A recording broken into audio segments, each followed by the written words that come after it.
kutupatia taarifa hiyo kikamilifu. Lakini kwa sasa tuelekee kwenye kaunti ya Kilifi, ambapo wakazi wa kaunti ya Kilifi, hususan vijana wa kizazi cha Gen Z, wametakiwa kuhudhuria vikao vya kutengeneza bajeti ya kaunti ya mwaka 2024 ili kuweza kutoa maoni yao kuhusu miradi watakayotekelezewa.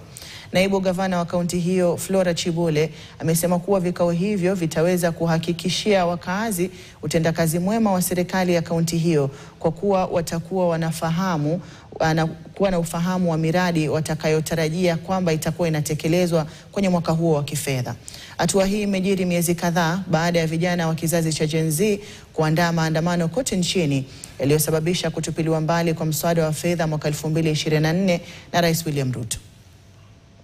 Katika public participation nataka kueleza kwamba mtaelezewa miradi ambayo itakuja katika eneo lako. Je, miradi hii mumeikumbatia? Ni miradi mnayoitaka? Iko katika priority zenu?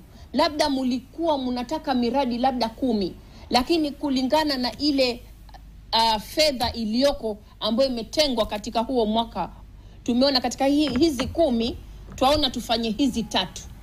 Fika, toa maoni yako. Hatutaki tetesi zile zilizopita. Tunasema yaliyopita si ndwele tugange ajayo, lakini lazima ndwele tuilete.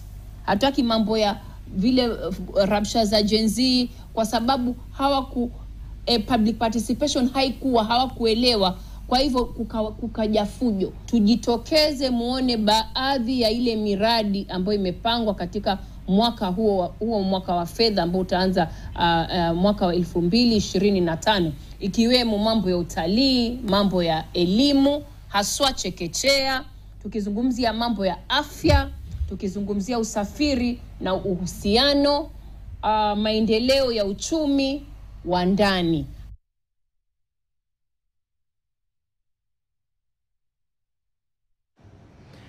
Na mtazamaji, turejee kwenye